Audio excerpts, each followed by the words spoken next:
welcome to League Night. I hope everybody got a chance to watch the European Open because that's what we're talking about this week on the show.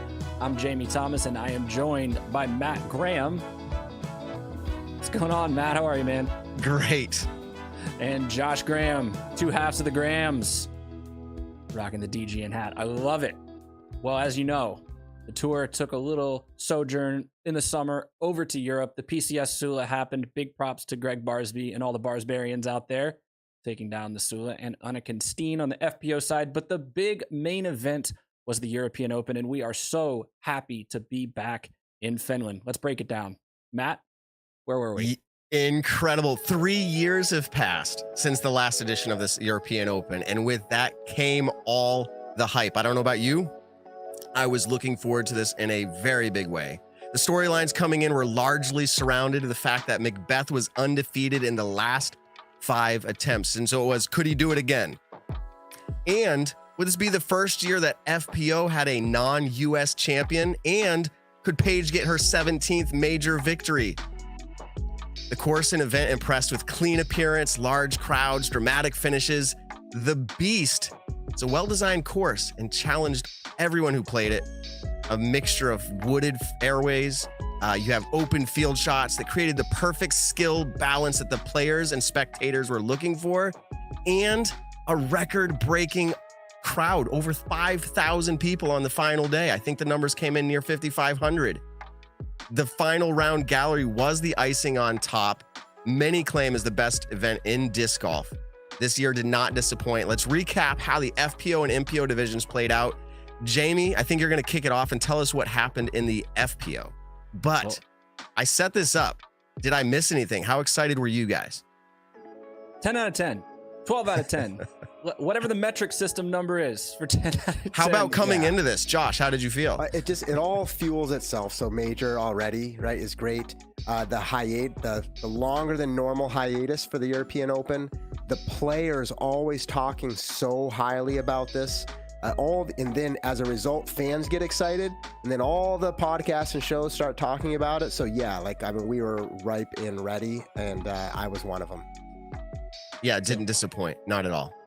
Stayed up late, watched some golf. I hope everybody did too. And FPO, it was really nice on the West Coast because it started at about 11 p.m. A little more brutal for you guys over there on the East Coast. But I was dreaming of FPO competition. Tell us how it unfolded, Jamie. Well, this was a bedtime story for the ages for me on the West Coast. Paige Pierce, of course, history-making 17th major. Now you might say, okay, boring. Paige wins another major. But it was an incredibly dramatic fashion once again. Just like previously in the year at the Champions Cup, halfway through the tournament, she's well off the pace of the lead. It was 8 strokes this time. Evelina Salonen holding the hopes of Finland and probably the entire European continent on her shoulders, and she played incredibly, but the weather on the third day stymied the scoring and allowed the greatest of all time to catch back up, and the final day was just a heavyweight fight for the ages. Multiple lead changes on the front nine, some of the best just back and forth battle we've seen in FPO in quite a while. Highly recommend you go back and check it out if you haven't watched it. But then a crucial mistake by Evelina Salonen on the 17th, out of bounds on her upshot. Paige Pierce was able to play pretty safe up the 18th fairway and claim that title. But it's the journey, not the destination. And I think that having Evelina right there, we've criticized her for her putting percentages earlier in the year, but every time one of the little ones would slip by, despite putting very well for the whole event, there were a couple of them on that final round, and when they happened, she got right back up and fought again. And Matt, that's really what impressed me about Evelina this week. Yeah, and you know what I was just thinking? I would love to have mic'd up rounds, especially in a situation like this, to hear the intricacies of things that, like, Evelina, I might not understand what she's saying to herself in her own language, but I feel like it'd be really interesting in moments like these because the way it unfolded was such a back and forth. Yeah, congratulations to Paige. Josh, what were you thinking during this? Yeah, I mean, they're both pushing themselves. I mean, it's really interesting, right, with Paige's kind of lackluster first round, which really resulted in being a comeback, but honestly, it was just kind of consistent. And the camaraderie, I think they're pushing each other on. You saw some fist bumps. Look at this brutal roll away, by the way. Oh. And maybe a totally different way it happened, but a strange foreshadowing of what we're going to see in Impio. Hole 17 wreaked some havoc out there this past weekend. But yeah, just exciting competition, seeing them fist bumps. Again, even comments after between these two players really respecting each other. And it's kind of been a weird year for Evelina, just with some of the struggles, even over here as she traveled in the States. But I mean, what more can you ask for, right? I mean, this is a great competition. We're going to talk about it later, but there's definitely motivation undertowing for both Paige and Evelina. And then also we'll talk about it, Paul and Eagle. But congratulations to Paige. Look at the way this must feel for her tapping out for the win. I know her interview is probably going to address it here a little bit, but she was really excited. Almost redemption for Worlds, she said. That's incredible. Definitely. And we don't want to leave out Hannah Blomroos or Kat Murch. Crucial league card competitors, but it was all about the 2-horse race and the winner, the 17-time major winner, Paige Pierce. Here's what she had to say. Feels amazing, you know, like I was prepared to have to 3 the last hole to win it, but I honestly preferred it this way because it kind of felt like a little bit of redemption for Worlds. You know, all I needed was a 250-foot putter shot dead straight and couldn't pull it through. And today I needed to just throw a couple of them with OB everywhere and a huge Finnish crowd here watching and obviously rooting against me. And so like the nerves were just as high as Worlds almost. And to get a second chance and to execute felt really good. I actually, right before I walked up the steps to hole 1, I just like used the restroom and washed my hands, and I'm looking in the mirror and I just told myself, like, any single shot you face today, you are capable. You are a great thrower, and the only thing that's going to get in your way is doubt. So going up to every single shot, even my putt on 17, probably in the booth saying I should have laid it up, but I didn't have any doubt, and I think that is what led me to victory today. Feels amazing, you know, like giving herself the good old pep talk before the final round, telling her that she can accomplish whatever she needs to. That's tremendous. Good job to Paige. Even the greatest in the world do it. And speaking of greatest in the world, another battle happening over in Impio. Josh, take us through it. Oh, how do I get the privilege? Maybe one of the best rounds that we've seen. I don't know. You could argue all time. There's probably some good ones out there. And look, this clip is starting the final round, and that's going to roll. But just a few comments, because there were so many good competitors here. American, European, clearly pushing for a major. Some of them their first time, right? Some of them another notch on the belt. Round 1, it looked like we'd have an exciting leaderboard, but look, by the time we got to hole 15, Paul and Eagle ran away with it, never looked back. Nobody could keep up. Truly incredible. We will talk about that more. You know, Eagle, hot round 1, Paul 1 stroke behind. The duel was on. Look, there were other names. Chandler Kramer, amazing story. We saw Kevin Jones pop up. European, Nicholas Antilla. But we're going to jump forward to the final round, which is what's been playing here. Eagle and Paul, they started tied, giving fans around the world exactly what we wanted, and it didn't disappoint. You're seeing some of the highlights here, but every shot, literally every shot was incredible, and every shot mentioned something. Look, big putts, lead changes. Paul was up by 2. Then we see Eagle clawing his way back to a tie on hole 10, which just passed. Paul takes hole 11, and we don't see the clip here. Eagle takes the next 2, giving him a 1-stroke lead. Did you all see the scramble on hole 13 by Paul, which really he played hole 12? The mind-blowing emoji. Yeah, which is, and then of course, Eagle had to make the putt from behind the bush. Nails it, as we saw all weekend. What a fun little hole here, right? It's like, it's simple in so many ways, but the gentle turnover, back and forth. You don't see the clip here, but Eagle had missed the island. But right? Look at the gallery. Paul lives for this. He's talked about this many years. Yeah, really unbelievable. So here we see, right, Eagle missed it. It's tied up again with 2 holes left. Are you kidding me? Right? And like the way they're running away from the field, matching shot for shot. And in my opinion, this is the error. I think Paul, not that I'm an excellent analyst, but a little nose up, a little bit high on this hole, which is the mistake you cannot make. And watch this, right? Just really never had a chance. Paul knew it moments out of the hand. Now, the thing is Eagle still has to execute, right? And he does. And Paul, like, he still had a chance at nailing that. But after that, it was pretty much done. Eagle nailed hole 18. We're going to obviously see it play out. Just, you know, there's got to be some nerves. Not that these are difficult shots, but in that moment, they're probably some of the most difficult. Eagle pins it. What do He you hadn't guys think played. here? Seeing him chip out, unbelievable. He Look at the hadn't played emotion. since Jonesboro. I mean, he has to be nervous over that putt. Like, how can you not be? And then look at how much it means to him. Yeah. Incredible. I was thinking to myself, what if one of them decided not to show up? I mean, they were at the event, but imagine they didn't show up in the capacity they did. Someone would have ran away, whether it was Paul or Eagle. It looks like it would have been Eagle. Someone would have ran away with this seriously large advantage, 16, 18 strokes or whatever it ended up being. And like, to me, it's incredible that both of them showed up just about exactly the same skill for this weekend. I mean, it's and did they push each other, which is probably part of the conversation we'll have, but really, truly incredible. And like you said, Eagle battling through injury, put a pause on most of his tours. We saw the emotions there at the end. I know we're looping back around. Why don't we hear what Eagle actually had to say about that win? There's really no words to describe right now.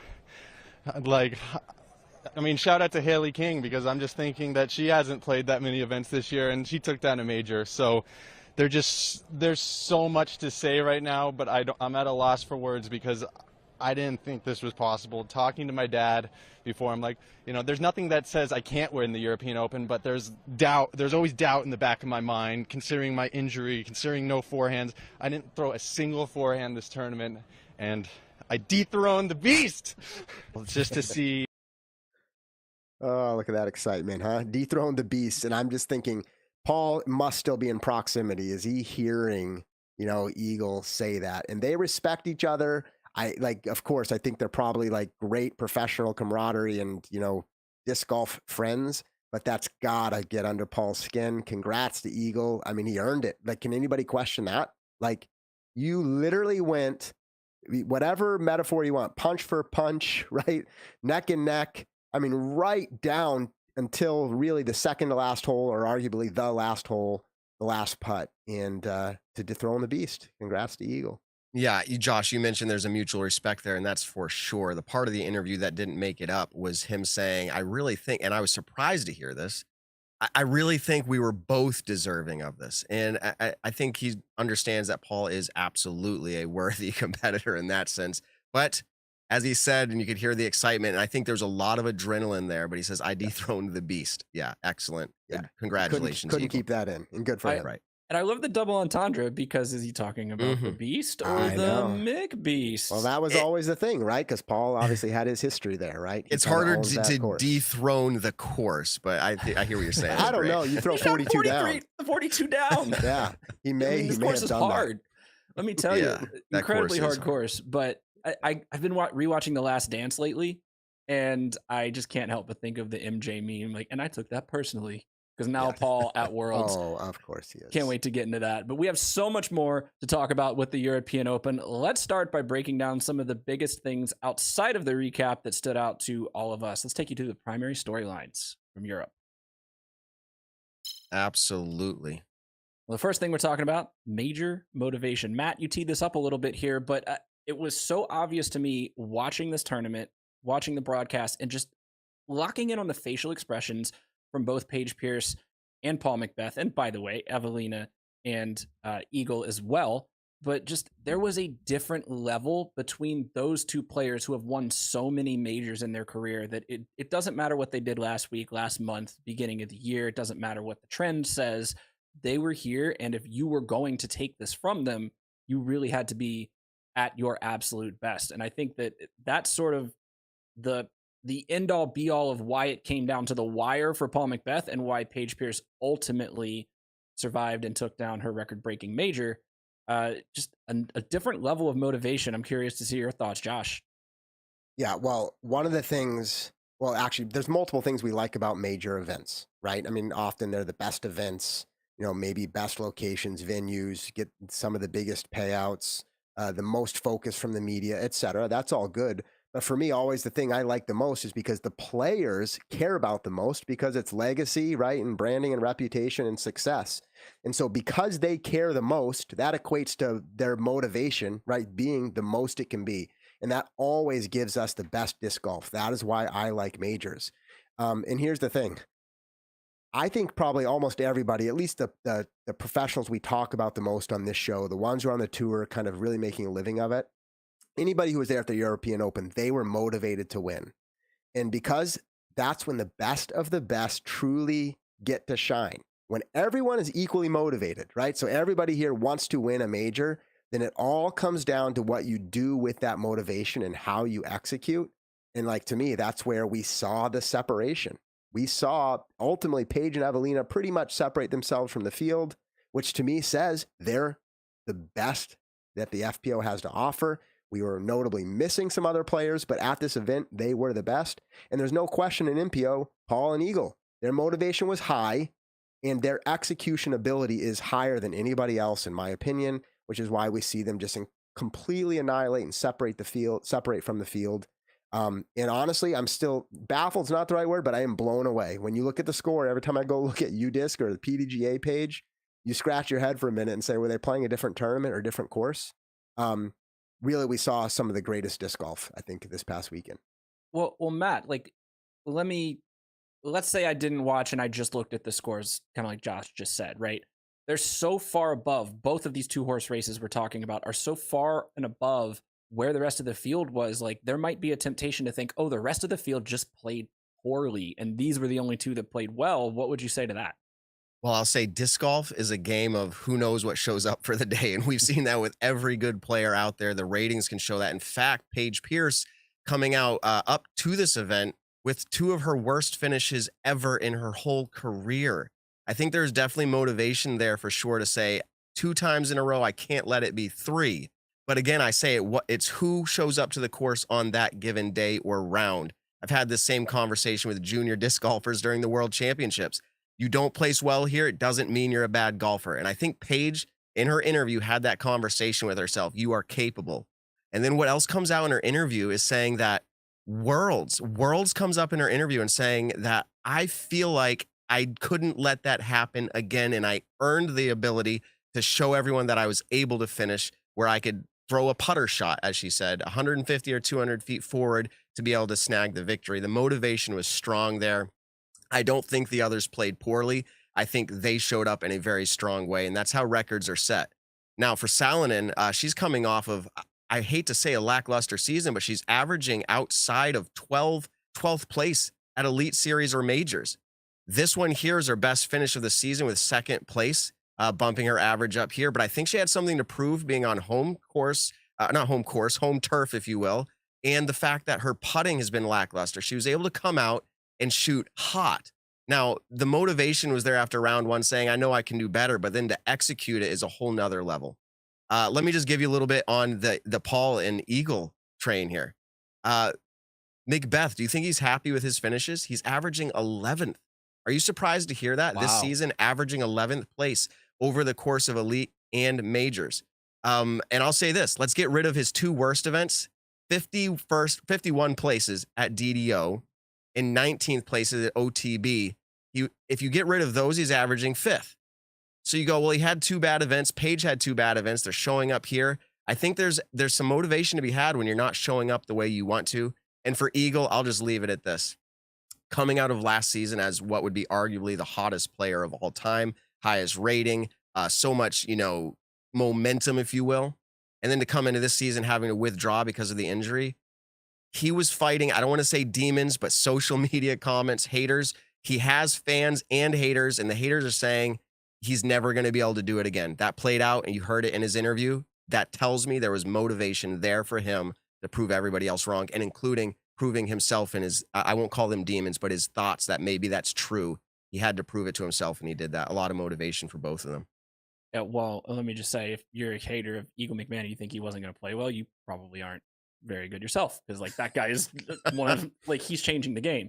On the other side of this coin, Josh, really quickly, we've talked about the motivation from the major winners, and especially in the case of Paul, maybe it shows what events he's most motivated by at this point in his career.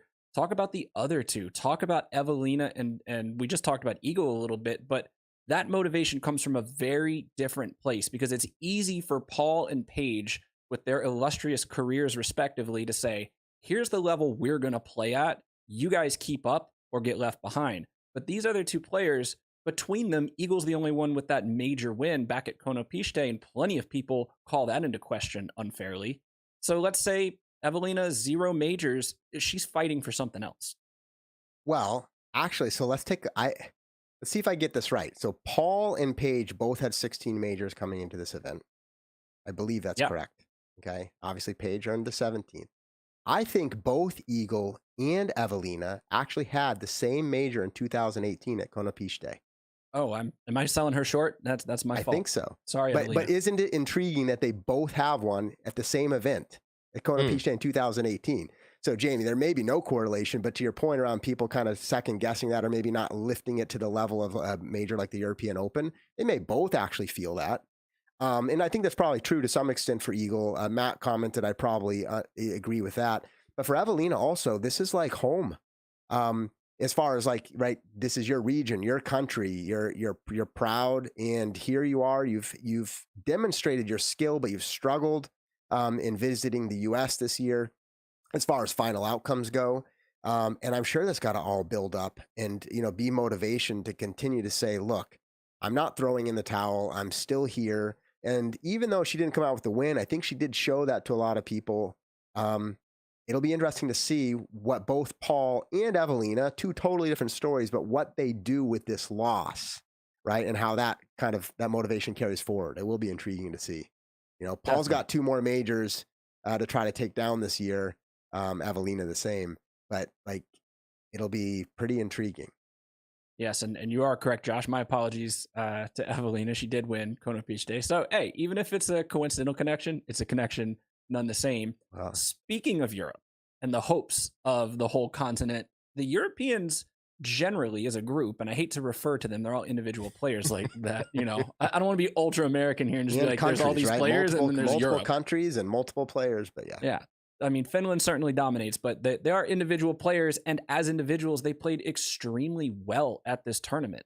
On the MPO side of things, let's do FPO first. Look at this. You see Salonen, you see Blomroos right in there as well. She threw some incredible shots this weekend, and you saw Heidi Leina, you saw Katie Tate, you're seeing so many more names. Like, those 2 players, had you 2 either seen either of them play before now? Katie or Katie? Yes.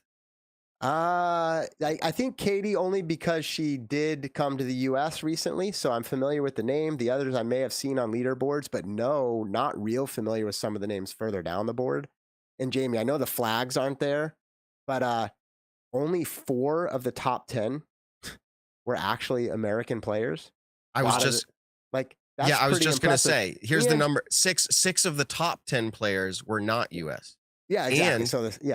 And you have 2 European players, Evelina and Henna, outperforming the current and reigning world champion, Katrina Allen. I mean, it's great to see those numbers and the way that that's placed out. And we all would probably recognize that it's highly likely that Kristen Tatar would have also been high on that board if she were able to play without injury. I think there's an interesting point of course, this is in Europe. Of course, the depth of field is a little bit different. It's not all comparing apples to apples here, but it is insightful to say as the sport grows and as it becomes more global across, right, really the world, but in this case, Europe and America, I expect that competition will continue to ratchet up. And that was just FPO. I think MPO, we actually see a similar story, which is intriguing, in my opinion, but a little bit different. Yeah, and I'll give Kristen the benefit because she's played so very well, but I won't say that she necessarily would have even won this. Evelina tied her highest rated round of her career in this event at a 10:28. But the same thing happening over on the MPO side. This is the most number of non-American top 10 finishers at the European Open since they started playing it at the Beast. You only have to go back 2 or 3 iterations of this event to find maybe one player, a Pasi Koivu or a Seppo Paju, finishing in the top 10. And now it's a handful of players 50%. Really showing what they got. Half and half here if you read the names, at least if I got them right. Well, and this is where I go to, and I'll do the same thing here. I went to the top 20 in the MPO field because it was larger, but 11 of them were not American. 11 in the top 20. That's more than 50%. But that's including Simon as a German descent player. So that you could go 50-50 if you want to do that and say, Simon, you're living in the U.S. now. Impressive either way. I mean, like we're saying 50-50, right? We obviously, because of the Disc Golf Pro Tour's emphasis, not exclusive actually, right? But it's emphasis in the U.S. Tour, right? As it's looking to grow and expand. That's mostly what we're paying attention to, and we're always interested which European's going to travel to the U.S. and see how they do. But kind of heading to their space, it's pretty interesting to see 50-50. There's a lot of names that I might recognize, but that's about it. It'll be very intriguing to see Okay. how they become more One prominent. last thing here with this from my perspective, because we're talking about how many and all that and where they place the top 20. But if I tell you 4 of these European players outperform names like Heimberg, Wysocki, Aderhold, Lizotte, Proctor, Conrad, Barsby, we've got world champions galore in there, and we have Europeans outperforming them at the Beast. I think it's excellent and great to see. This is going to tee up a little bit later a conversation we're going to carry over about what this could mean for the future of the sport. Certainly. And right now, as we're looking at this MPO leaderboard, Eagle McMahon, Chandler Kramer both finished on the podium at this event. And those guys are quote unquote one-way players, or at least that's how they chose to attack this event. And I'm kind of interested. Let's have a little conversation about throwing a wrench in the narrative overall that you have to have more and more of a variety of shots. And I think ultimately you have to go back to talk about James Conrad winning USDGC and Worlds within a short time of one another. But is the narrative that you have to have so many shots in the bag in order to win these days, is that busted? Matt, what do you think? Well, I first want to say McMahon's preference to throw backhand was not really a preference. It was out of necessity. Number one, that's where he was at with his repair of his arm. So that's something to take into account. But you see Chandler Kramer, first of all, new to the scene. He played the Champions Cup. I think he plays somewhere in the 60th or 50 something range. But so to come out at this major, perform like he did, only throwing forehands. I mean, there's something to be said about that. But I don't want to defer to look where he finished. That means throwing forehand only is great, or throwing backhand only is great. Because if you watched his round, the way it unfolded, you kept being amazed at what he was executing. And I feel like the amazement was partly in how he was getting to where he was, when that's not really I will say from my perspective, and I'm not playing out there, but the preferred way to get to some of these greens. But he was doing it. He struggled on some, but he was doing it. I think the future of the sport probably is going to have a lot of juniors coming up watching Eagle do what he's doing. The fans that look up to Eagle, I was just at Junior Worlds 2 weeks ago. You saw little 8-year-old kids out there wearing the full Eagle uniform, picking up grass before they tee off and standing in the tee pad and dropping the grass. They're trying to represent and replicate everything that Eagle is. I think people seeing Eagle throw lefty go, that's really cool. And so I think you're going to see that start to grow, and I think it'll be beneficial for the competitor. It'll be interesting for the sport, but I don't think, and this was a great thing you brought up here, Jamie, I don't think you can go and say you have to throw either to play well. I think the answer for me is you want to be able to throw either so you have the choice, because there was a few times for Eagle, and I know he's shot extremely well, but there was a few shots, a handful of them, where if he had the forehand, he probably would have saved a few strokes. Now that's crazy. He shot incredible, but I think he would have. So I think you want both still. Well, Josh, you're telling me that massive forehand over the gallery of the left side of 18 is not the preferred line? I mean, yeah. So here's the thing, though. Like, it's all about execution. Because if you can execute that shot, then it is the preferred line, right? Like, the general consensus is that's not preferred because we think the execution is more difficult, right? Or less likely to have the desired outcome.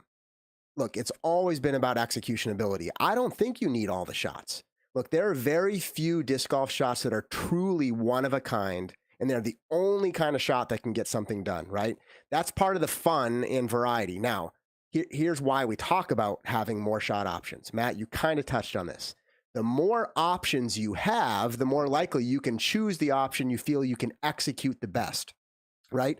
But that's the point. It's not about the actual shot selection. There's nothing inherently saying, well, I could do forehand, left hand, backhand, turnover. Like, nobody cares about that. It's really about your confidence and ability to execute. So if you only have one shot in your bag, but your confidence to execute and your ability match everybody else, then it doesn't matter. And Chandler Kramer showed that. He's like, yeah, if I don't have that shot, but I can still execute that forehand at the same rate that you're executing all of your fancy variety of shots, then I can keep pace. But you're telling me Paul Macbeth out of position. What was that hole in the back nine of the final round? Out of position, 13. Scrambling from a different fairway. What hole was that?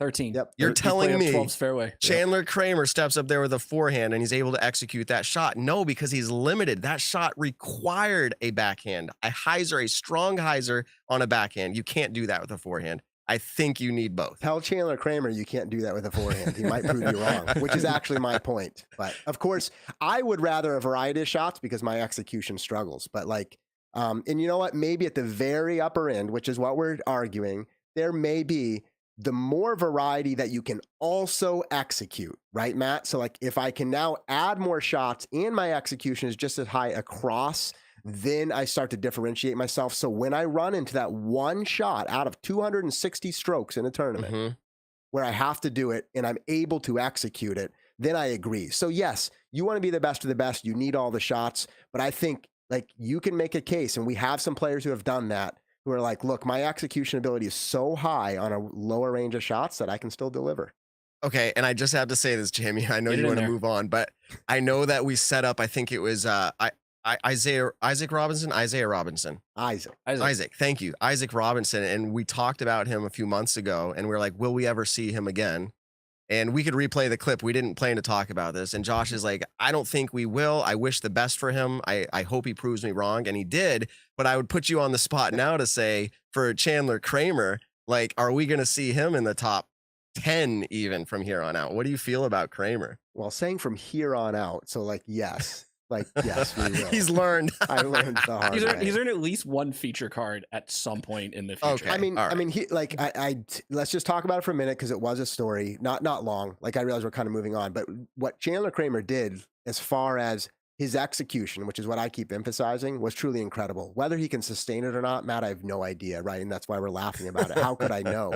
But what he did at that event, at least on camera, like some of those shots, to your point, like nobody would throw a low forehand, right? Like through that space, and he does it. And it somehow it had the right speed, which is hard in a forehand, right? It just nestles up and you're like, what is going on? So congrats to him. Remember Bradley Williams when he won after the preserve? He said he felt like he was being pulled through the course. You got to believe that there was some level of that with Chandler Kramer. Like he's probably like, how am I here? I don't know. I have 2 years in disc golf or whatever it is. So congrats to him. The forehand only, that's the point there. I think we're going to have to see both. I think at the highest level, you're going to need to get that one stroke advantage. And when that shows up, having that shot's going to matter. That's all I have to say about it. The thing that ties both of these guys together is that sometimes it's the circumstances. Maybe having a spoil of riches for Eagle and having so many shots, and he had to simplify his game, and he focused on execution. And Chandler, on the other hand, he's got no baggage. He's got no bad memories, no demons. He's happy to be there. He said he was terrified to play on the lead card. He has nothing to lose. He's so far behind, just go out and wing it. And both those guys did their thing. So congratulations. All right. More storylines. We're doing a long episode tonight. Everybody stick around. And while you're here in the comments, let us know what you think on any of these topics that we're talking about. We're going to go to a big one now. Nikko Locastro. Well, there was an incident. Let's just play the tape. Months ago, Nikko Locastro will be called for a time violation here. So he was out of bounds off the tee, so this was his third. We ended up seeing his par putt, which he missed. Right. And so what happens here? He gets called for a time Before this violation. round, so you have a penalty stroke. What? You have a penalty stroke. Why? Excessive time. Why? EDJ rules. Step away from me. Step back. Not listening? Stare? You want to stare? You want to stare? You want to stare me down? Months ago. Stop the clip. Stop the clip. So you kind of wonder what was going to happen there. What was Nikko implying? And the PDGA actually uses the words, I have it written down here, overtly rude and threatening is how the PDGA describes that. And I think that's a fair representation of what we saw. And if you're the normal person, and I hate to generalize that way, watching this clip, you felt awkward. Nobody wanted to see this unfold. Some of what I've found circulating around on information here, and I believe it's accurate, is that during this round, because to receive a penalty stroke here, he had a prior warning violation, or a warning, a call on, hey, you're taking too long, here's your warning. So he was aware that this was out there. This official is actually the PDGA tour manager for Europe, not acting in that capacity here. but began timing all of the players on this card. And my understanding is that, and this is from somebody that was following this card, that many of the players were going over the 30 seconds, and this official was not calling them on it. He was trying to give the benefit of the doubt to the player, and I guess there was a few times where it went over a minute, but he still didn't call it. The understanding here is that the fact that he called this at this point means that this was a significant occurrence, well over and beyond a minute. That's my understanding. The PDGA at this point is saying that some form of disciplinary action is likely to come via the voluntary discipline committee at the PDGA. Nikko already has sponsors pulling back and saying we have to let him go.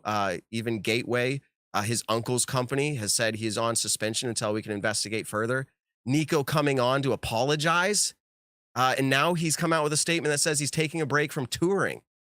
All of this is incredible to see unfold thanks to DGN on live coverage. We would not have had this years ago. Jamie or Josh, what's your reaction to this? Like, what do you think? Where do we go from here? Yeah, well, so I'll react. First of all, Jamie, I'm glad you teed this up as a kind of a secondary storyline. I'm glad we're half an hour in our show. We've talked about the most incredible disc golf we've seen maybe this year at a major. I think that's important, but I do think this is an important topic. Obviously, we weren't going to ignore this. It was a big deal. Anybody's on social media knows it's all we heard for a while. I'm glad we're getting back to the actual on course. I just have a couple points really, because so much has already been said. Obviously, it's unacceptable behavior. Intimidation's not okay in any form. Not working with the TD team is not okay. And, that's full stop, right? There have and will be consequences. Matt, you already mentioned it. Even Nikko acknowledged there would and probably should be consequences. I also want to at least recognize two other things. And you can read between the lines. I'm not reading between the lines. I'm just stating, in my opinion, facts. There's always more to the story. And I'm not saying that would change any outcomes or interpretations here. It probably wouldn't, but we need to at least acknowledge that. And I'd love to hear more. I'm not sure that we will, right? But like what, Matt, you mentioned a warning early in the round. What's the vibe? What's happening? Those things would be intriguing to hear. And then lastly, I think the consequences that Nikko will pay are probably the right consequences, some of which have already played out. Maybe more will come. But let's not try and ruin Nikko's life intentionally, right? Now, it's possible that some of the outcomes might actually disrupt his life because it revolves around disc golf. I get that. But I'm not going to go out of my way to make it harder for him than is required. And then one other thing. I think this whole interesting challenge of like players making calls, in this case, an actual, official making a call, especially pace of play and the timing. It's a weird scenario because I think we've been giving, not we collectively, but the sport, too much grace all along, really over the years. And even over that particular round, right? Yes, there was a warning, but it sounds like there may have been multiple infractions. And then here we are in hole 18 in the moment calling it. How it was called and handled, I don't think anybody did anything wrong, but I could also make a case that it could be done better, right? And they're not mutually exclusive. And yeah, I'm thankful for Nikko's apology. I'm sure many will call that into question. I think it's genuine. That doesn't mean he's fixed everything. And maybe he'll still have challenges in the future. But I think, somebody's struggling to try to figure that out. That's just what it appears to me. I'm glad they made the call to make the DQ. I think it's necessary. It's just really an unfortunate scenario. I'm probably more, saddened by it rather than, happy that Nikko got what was coming to him. I'm glad you put it like that, Josh. I'm sad about this whole thing because let me first say that the way Nikko acted is unacceptable. It's an unacceptable to have that as the standard for professional disc golf. Full stop. I think he knows that. I think, he did come out, he apologized, he's taking a break, all that stuff. But it's an unfortunate scenario because you have a competitor who was in the top 10 at this point in time in the tournament, playing maybe his second to last shot of the round. And it's a very high stress, emotional moment nonetheless. And anybody who knows Nikko knows that, win or lose, whether he rubs you the wrong way or whatnot, and again, not excusing any behavior, but he's a passionate guy and he cares about disc golf and he wants to be a professional disc golf. Like, this is what he does. This is what he's done with his life. So it does make me sad that he was not able to rein it in, control his emotions, and handle this in a better way. And I hope that he comes back better. Genuinely and truly, I hope he comes back better. Yes, absolutely. But I do want to bring up one more thought here as we probably close out this topic. We're seeing what may be a 40-second clip. As Josh brought up, we aren't seeing the context of what was unfolding during the round, although we have information of how that might have been handled. But we also don't have footage of what is happening after this moment. And reports circulating around are that Nikko is not handling from that moment and that throw with that interaction all the way until he left the property. It could have even been more egregious. We aren't seeing that on camera. The PDGA knows, and it's definitely going to go down. And I imagine that there's more there that is going to lead towards whatever we see. People will react to whatever disciplinary action comes based off of the 40 seconds they saw. But I'll tell you what, if some sort of suspension, whether it's 6 months or a year, or it's probation for 6 months or whatever it is, if you overreact to the call that gets made by the PDGA, just know you don't know the full story either. I think it goes both ways, but we do wish nothing but the best for Nikko. Anyone who goes through a moment like this has an opportunity to better themselves. That's all I have to say on that. Yeah, and I don't want to speculate on what happened off the camera. The only thing I want to say is I think we can all learn something here. One, Nikko is going to pay a heavy price for this. Like, he's already paid a price. He's a public figure, more or less now, at least in this sport. And I think that there is definitely wrong going around on social media. I've seen some comments that are just so far beyond the line, and there's no excuse for that. As my mama taught me, 2 wrongs don't make a right. So if you're out there tagging Nikko on Facebook or on Instagram just so you can get a little pleasure or schadenfreude out of his failure, like, know that that is messed up as well. I'm not comparing, but it's also messed up, and stop it. The third thing I want to say, and we'll move on, is I think that there's a learning lesson for the PDGA here too. I am not saying that anything was done wrong. I am not victim blaming. Like, Matej should not have been intimidated, the European Tour manager. But I think there needs to be a handbook written by the PDGA that gives guidelines on how you approach an athlete in a high stress scenario to deliver that news. I don't watch golf every weekend, but when I watch the PGA Tour, even when there's time violations, I don't typically see officials going up to players like that and holding out a phone. You know, like, these things can get inflamed, especially on the 18th hole of a grueling and brutally hard course on a tournament that everybody wants to win. And I think that in the interest of everybody, in the interest of not making these kind of spectacles happen, I think the PDGA can use this as a moment to say, all right, let's write some guidelines. Let's talk to the player off to the side. Let's wait till he's walked away from his lie, not right after the disc hits the ground. And let's walk, let's talk it out. Because at the end of the day, we are still a self-officiated, aside from moments like this, sport, and we all need to be on the same page, and we need to approach things like we're going in the same direction. We do not want an adversarial relationship between tournament officials and players. We don't want this to be like the NBA. It's the last thing I want, is to watch the back and forth between Draymond Green and an NBA ref or something like that. Like, that stuff is silly to me, and I'd hate to see our sport get there. So we all get on the same page. Great points. I would just say, to put myself, I'm not a professional athlete, but to put myself in any form of competition, I amp myself up for those moments. And you are definitely at a different place. And when you have an interaction like that, especially after throwing out of bounds, you have an opportunity to react to the emotions you're feeling. And I'll tell you what, I probably would not have done what Nikko did, but I'd walk off the course angry at some point following the round. I would have similar feelings, I'm sure. So. All right, enough on that. Let's talk about some other things that popped up throughout the course of this week. Very interesting. This is the first event we saw all year where the MPO and FPO divisions played the exact same layout. Same par, same tees, same baskets, same everything. So, real quick, just kind of react to that. Josh, start with you. This is the first time we've seen it, and we saw the FPO division finish the furthest over relative to par for a winning score. I think the second place would be the Dynamic Disc Open, where Tatar finished even.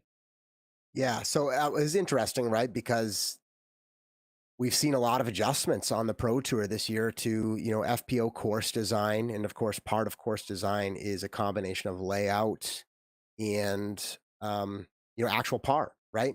And so when we see that not happening here, at first is a little bit of a, visual shock, right? To be like, wow, this just feels different. inherently, I don't care, right? Playing the same course, Paige seemed to love it. She loved the challenge it offered. I'm sure other players felt the same. I don't know if they all did or not. But so a big part of me is like, hey, it was great. It played out exciting. The competition was great. We already acknowledged that in the first half of our show. But the two things I do want to make sure that are accounted for, and I think it's not about, the beast and the actual venue. That seems to offer everything we would need. But are we still thinking very specifically about actual course design? And when I say that, the classic example is like the landing zones, right? Like the intended landing zones, the fairways, where, what is the thought about how a player should play? And most of the FPO field plays different than the MPO field. And so make sure we're accounting for that so that we're getting the right kind of excitement on the course and not boring holes.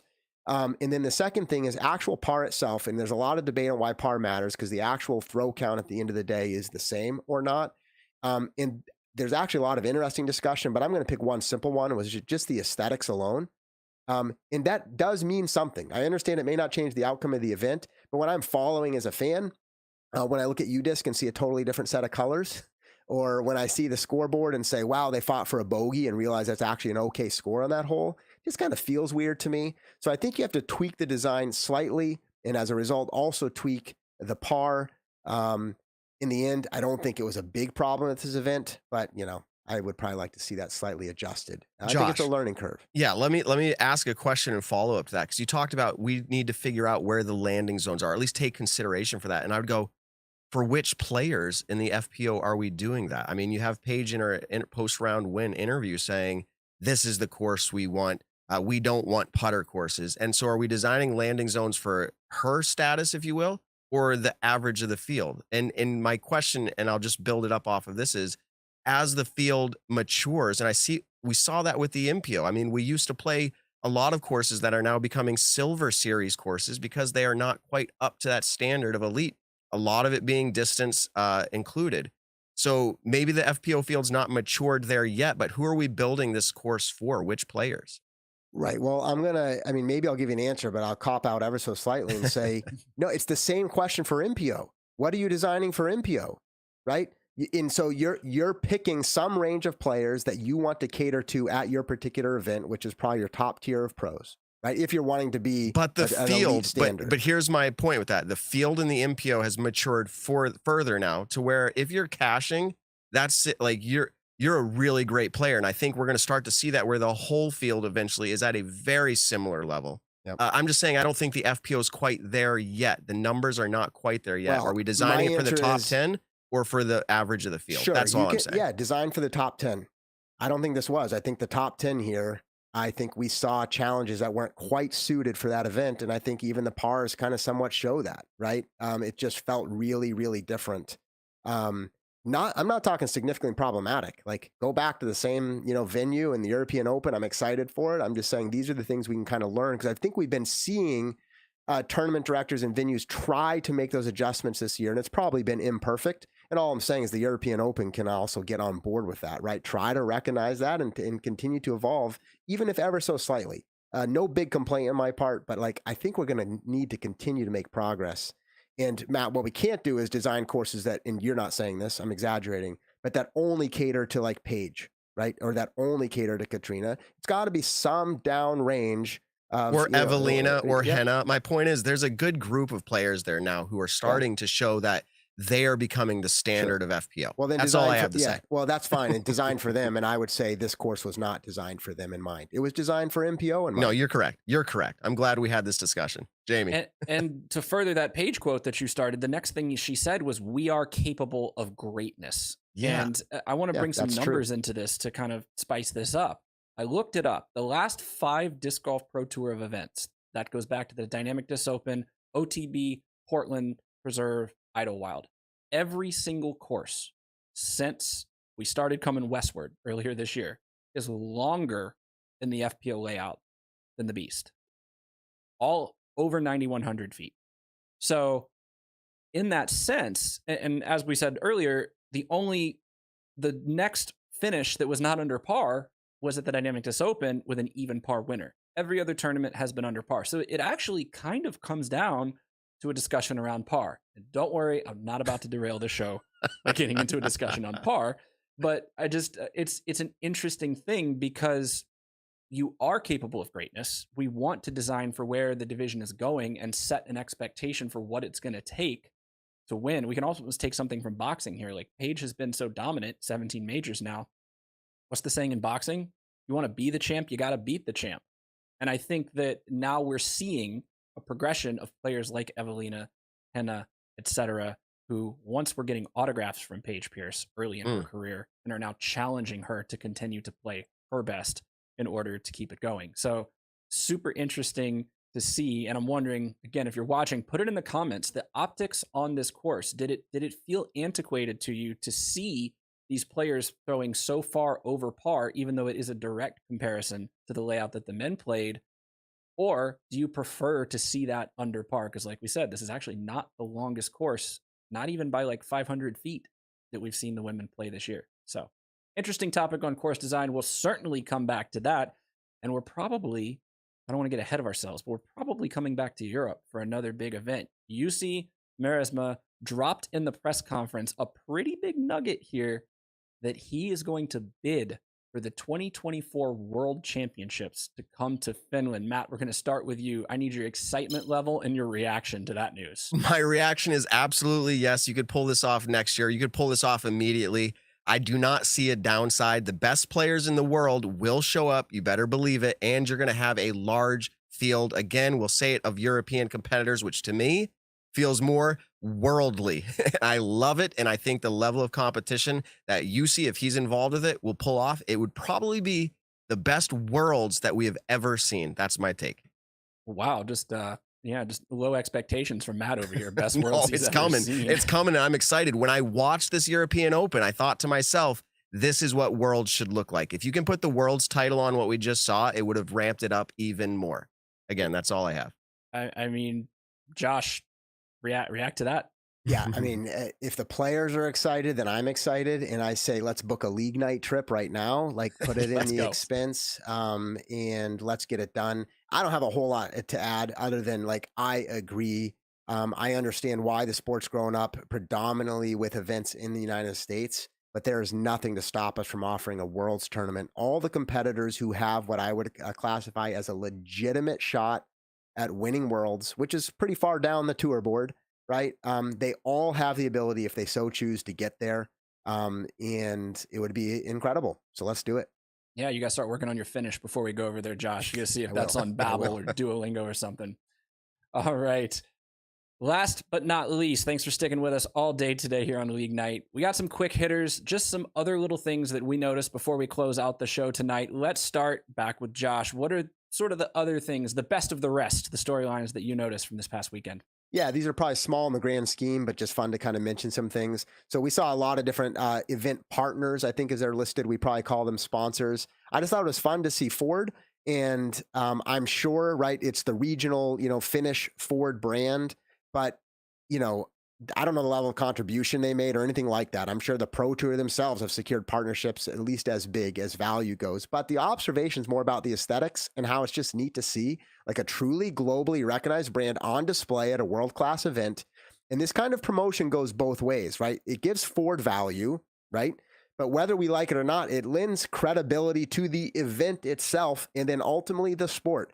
When someone walks into a room, and this happened to me, and sees disc golf on the big screen, and then they see this blue tee pad, then there's a Ford logo, and there's a car parked next to the tee. Here's the truth. It looks cool, it looks official, and it builds that ramp for the future. I thought it was fun, just deserving a little bit of a comment here. And the commercials are not disc golf. And I'll tell you what, this isn't to rat on all the disc golf commercials, but non-disc golf commercials are made differently, and it gets your attention when they play. Look, you get what you pay for in terms of commercials. And I already wanted a Mach-E. I'm just going to be honest. And I just watched those Mustang Mach-E commercials, and I want one even more now. So love that they rolled out the blue carpet. My quick hitter is kind of the same as yours, Josh. It's just the attention to detail that happens at the European Open. And Simon Lizotte said it very well in the press conference. He said the European Open was ahead of its time. And I was lucky enough to go to this tournament back in 2015. You could bet your bottom dollar I'm not missing it next year. But even 7 years ago, obviously they've taken the game up a level, but it was at its core the same thing I remember from back then.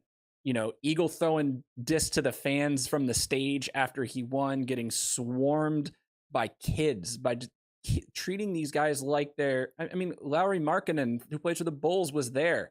Was he a bigger star than Paul McBeth or Eagle McMahon or Paige Pierce? It's hard to say at this event. So, I mean, the Finnish fans are goated. They're so polite. They come out in droves. They clap for everything. It's just good feelings all around. I'm so happy we got back there, and good luck next time, Team Europe on President's Cup. 10-0, baby. We're still bringing that one home. But it's going to be a great battle for years to come. Matt, what stood out to you? All right. I'm not a negative person, I promise you. So let me first state that this course design is incredible and so well thought out that I would even venture to say that it's second to none in the world. I want to see more of this, and including that course, specifically the Beast.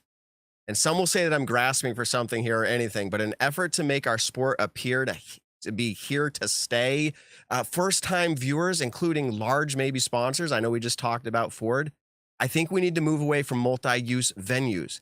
Seeing a basketball court or chain link fences up against fairways, football fields, roadways. There was a shot where Ricky had thrown out of bounds or near out of bounds, and cars are driving by his head. It sends a subliminal message at the very least that we just do this for fun where we have access for free. Now, I'm not saying we got that venue for free. I'm sure there was a cost, but my point is the optics there. To be clear, the record-breaking gallery, sharp professional appearance, of the other 15 holes, by the way, there's only 3 holes I'm talking about.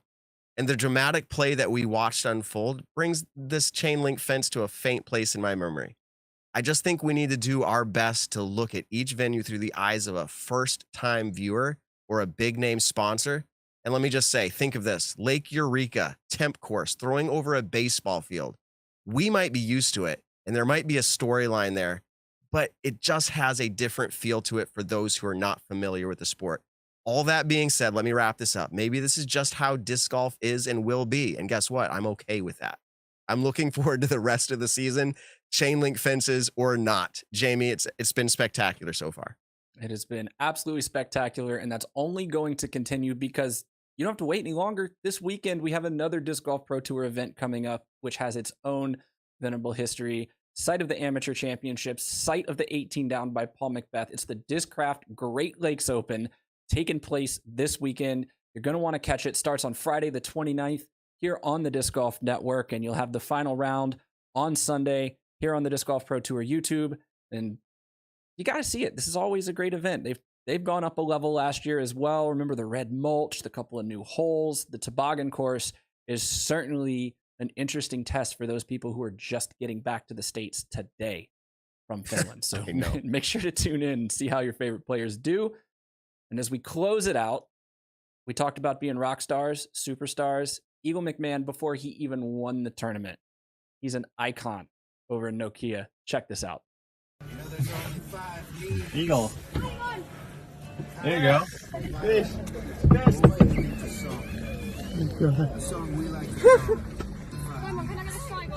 This is Simon, give me.